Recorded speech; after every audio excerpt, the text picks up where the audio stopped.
وعلیکم السلام ورحمۃ اللہ وبرکاتہ۔ لکھتے ہیں جی ایسا جانور جس کو خوبصورت بنانے کے لیے بچپن میں سینگ کاٹ دیے جائیں یا گرم چیز سے داغ دیے جائیں، کیا وہ قربانی لگے گا؟ محترم بھائی، سینگ کاٹ دیا گیا ہے تو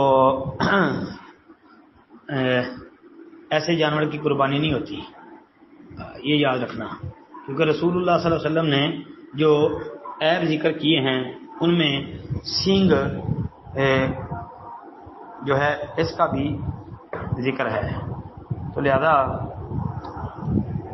یہ بھی ایک عیب ہے، تو لہذا یہ عیب اگر جانور کا سینگ خود ہی ٹوٹ جائے یا بندہ خود ہی توڑ دے تو جس طرح بھی ہو جائے اب قربانی نہیں ہوتی۔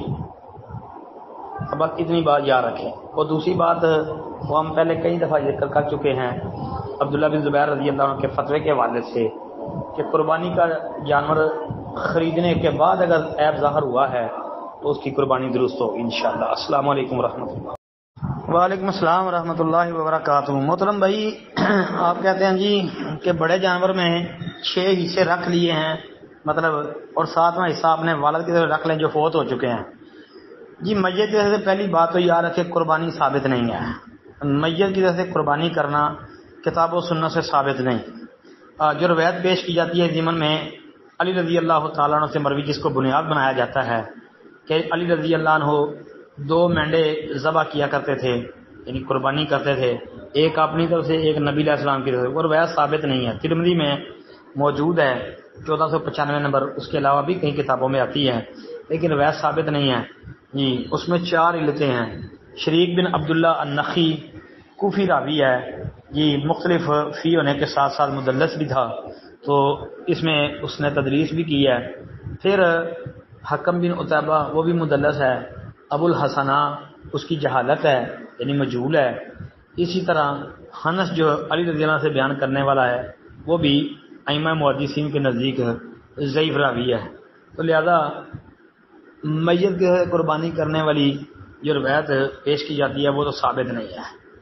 باقی امام عبداللہ بن مبارک رحمۃ اللہ علیہ یا اور کہ اگر کوئی بندہ میت سے قربانی کرتا ہے تو اس کو کھا نہیں سکتا، جس طرح آپ نے بھی ذکر کیا سوال میں، وہ سارے کا سارا صدقہ کرے گا جی، سارے کا سارا جو ہے وہ اس کی طرف سے صدقہ کر دے گا، غربا مساکین میں بانٹ دے جی، کھا نہیں سکتا۔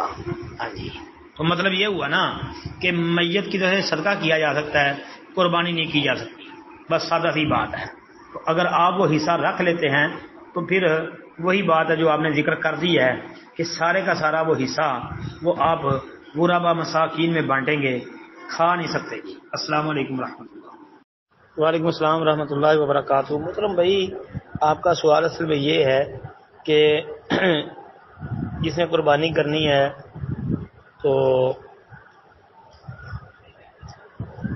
چاند نظر آنے کے بعد وہ ناخن وغیرہ نہ کاٹیں، یعنی گھر کا جو بڑا ہے صرف وہ نہ کاٹے یا باقی احباب جو گھر کے افراد ہیں وہ بھی، بس اتنی بات یاد رکھیں کہ رسول اللہ صلی اللہ علیہ وسلم کی حدیث ہے، ابو ایوب انصاری رضی اللہ عنہ حدیث کے راوی ہیں، ترمذی کے اندر حدیث آتی ہے کہ نبی صلی اللہ علیہ وسلم کے زمانے میں ایک بکری مطلب بکرا یا چھترا وہ گھر کے سارے افراد کی طرف سے کفایت کر جاتا تھا۔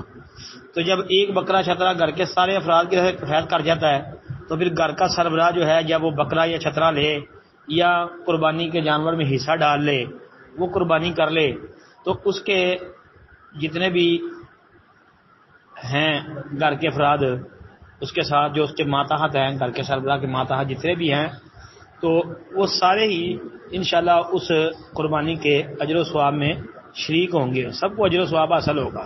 تو پھر سب کو چاہیے نا کہ چاند نظر آنے کے بعد حجامت وغیرہ نہ بنوائیں، نہ کاٹیں جی، قربانی کے بعد یہ کام کرے۔ السلام علیکم ورحمۃ اللہ۔